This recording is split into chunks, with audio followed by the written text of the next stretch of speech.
Perfect. Pray, allow me to introduce myself. My name is Cecily Cardew. Cecily Cardew. What a very sweet name. Something tells me we're going to be great friends. I like you already more than I can say. My first impressions of people are never wrong. Oh, how nice of you to like me so much after we have known each other such a comparatively short time. Pray, sit down. I may call you Cecily, may I not? With pleasure. And you will always call me Gwendolyn, wouldn't you? If you wish. And that is all quite settled, is it not? I hope so. Perhaps this might be a favourable opportunity for my mentioning who I am. My father is Lord Bracknell. You have never heard of Papa, I suppose? I don't think so. Outside the family circle, I am glad to say Papa is entirely unknown. That is quite as it should be, I think. Cecily, Mamma, whose views on education are remarkably strict, has brought me up to be extremely short-sighted. So, do you mind my looking at you through my glasses? Oh, not at all, Gwendolyn. I'm very fond of being looked at. You are here on a short visit, I suppose? Oh, no, I live here. Your mother, no doubt, or some female relative of advanced years resides here also? Oh, no, I have no mother, nor in fact any relations. Indeed? Yes, my dear guardian, with the assistance of Miss Prism, has the arduous task of looking after me. Your guardian? Yes, I am Mr. Worthing's ward. Oh, it is strange. He never mentioned to me that he had a ward. How very secretive of him. He grows more interesting hourly. I am very fond of you, Cecily. I have liked you ever since I met you. But I am bound to state that now that I know that you are Mr. Worthing's ward, I cannot help expressing a wish you were, well, just a little older than you seem to be, and not quite so alluring in appearance.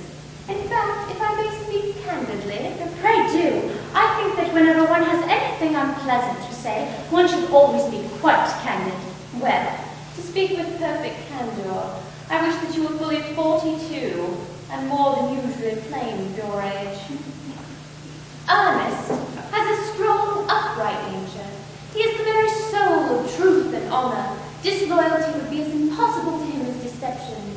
But even men of the noblest possible moral character can be extremely susceptible to the influence of the physical charms of others. I beg your pardon, Gwendolyn. Did you say Ernest? Yes. Oh, but it is not Mr. Ernest Worthing who is my guardian. It is his brother, his elder brother. Ernest never mentioned to me that he had a brother. I'm sorry to say they have not been on good terms for a long time. Oh, that accounts for it then. Of course you are quite sure that it is not Mr. Ernest Worthing who is your guardian? Quite sure. In fact, I am going to be his. I beg your pardon? Dearest Gwendolyn, I see no reason why I should make a secret of it to you. Our little county newspaper is sure to chronicle the fact next week. Mr. Ernest Worthing and I are engaged to be married. My darling Cecily, I feel there must be some slight error. Mr. Ernest Worthing is engaged to me. The announcement will appear in the Morning Post on Saturday at the latest.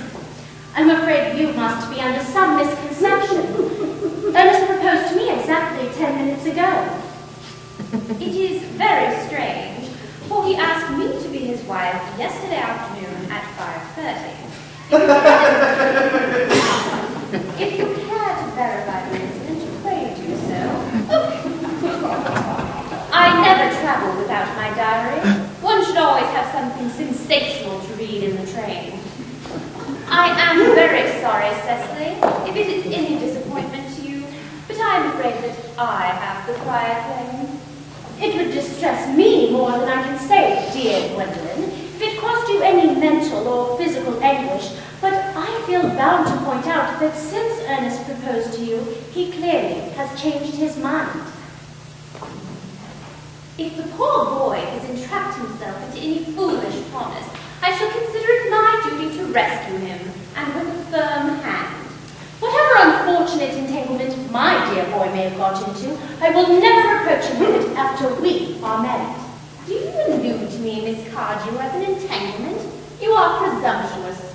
On an occasion of this kind, it becomes more than a moral duty to speak one's mind. It becomes a pleasure. Do you suggest, Miss Fairfax, that I entrapped Ernest into an engagement? How dare you? This is no time for wearing the shallow mask of manners. When I see a spade, I call it a spade.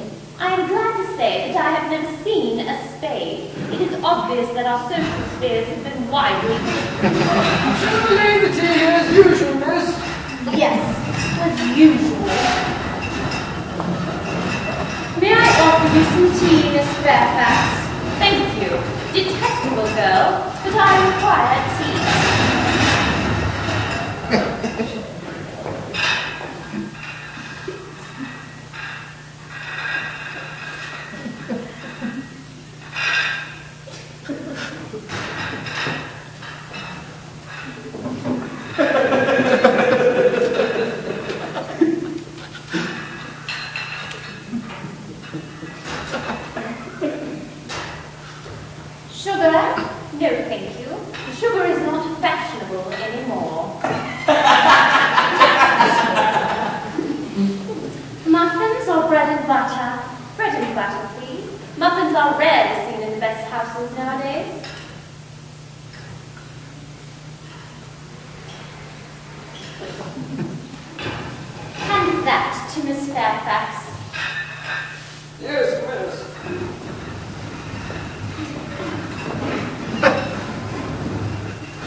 No doubt you have many other calls of a similar character to make in the neighborhood.